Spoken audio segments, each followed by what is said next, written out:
Guys, আজকে অনেকদিন পর বাসা থেকে বের হলাম। এসব বিজনেস আর স্টাডির কারণে তো আমার ব্লগ করা হচ্ছেই না।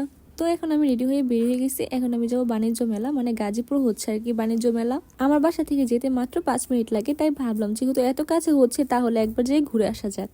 আর আজকেই ছিল বাণিজ্য মেলার প্রথম দিন। অনেকদিন পর শীতের দিনে রাতে বের হলাম, কারণ আগের বছর তো অনেক ঘোরাঘুরি করছি শীতের দিনে, কিন্তু এই বছর আর হচ্ছে না, কারণ আমি গাজীপুর চলে আসছি। নরসিংদী থাকতে অনেক ঘোরাঘুরি করছি। আর আজকে ছিল 25 তারিখ। আজকে বিকাল 5টায় মেলাটা উদ্বোধন হয়। আমরা মনে হয় 7টার দিকে এসেছিলাম।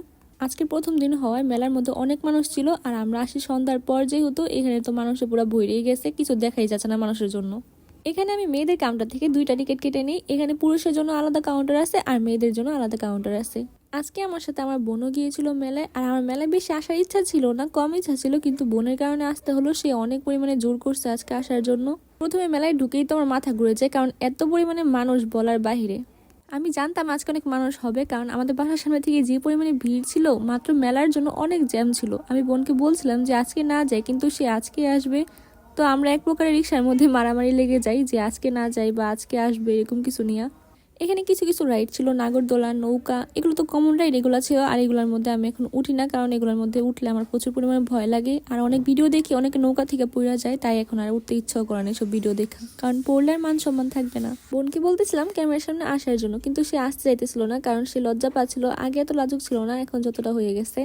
যাই হোক, অর্ধেক মেলা ঘোরার পর আমার মনে পড়লো, আরে আমার ব্যাগেও তো টিকিট আছে। দেখি এখানে সবাই লিখতেছিল যার যার নাম, ঠিকানার, ফোন নাম্বার, কারণ টিকিটের মধ্যে মনে হয় লটারি ছিল। আমি জানি আমি পাবো না, আমি হলাম হতবাগা। আমি আগে থেকেই জানি কোনো লটারি আমি কোনো সময় পাই না এই পর্যন্ত, এটাও পাবো না ভালো করে জানি। তাও মনের মধ্যে একটু ছোট্ট আশা নিয়ে চলে গেলাম। এখন এগুলো লিখে এখন আমি টাঙ্কির মধ্যে, টাঙ্কি না মনে হয় ট্যাঙ্ক, ড্রাম, আচ্ছা যাই হোক, যেটার মধ্যে ফালার দরকার ফালাই দিব।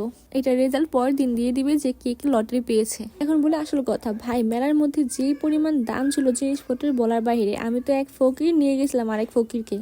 তারপর আমি অনেকক্ষণ ঘোরাঘুরি করি আর ভাবলাম যে কিছু খাওয়া যাক। একটা স্টলে যাই আর জিজ্ঞাসা করি যে সবজির চপের দাম কত। ওইটার দাম নাকি 50 টাকা। ভাবা যায়, ফুচকার দাম নাকি 80 টাকা প্লেট। এগুলা কেমন কথাবার্তা ভাই? মাত্র 5-6টা ফুচকা দেয়, 80 টাকা প্লেট কেমনে হয়? এই জন্যই আমার এসব খাবার ভালো লাগে না, মানে দামি দামি খাবার ভালো লাগে না। তো আমি চলে গেছিলাম আচারের দোকানে। বাবারে বাবা, আচারের দোকানে গিয়েও দেখি কি আচারের দাম আরো বেশি। এই যে আমি এই লাল কালার আচারটা কিনতে চাইছিলাম, যেগুলো আমরা ছোটবেলায় 5-10 টাকা দেখাইতাম, আমি ভাবছি 20 টাকা। এখানে এসে শুনি একটা দামি নাকি 50 টাকা। আমি তো দাম শুনে মাথায় হাত দিয়ে দিই। তারপর আমি আর ওই আচারটা নেই না, আমি 20 টাকা দিয়ে এই আচারটা নেই, বড়ইয়ের আচার।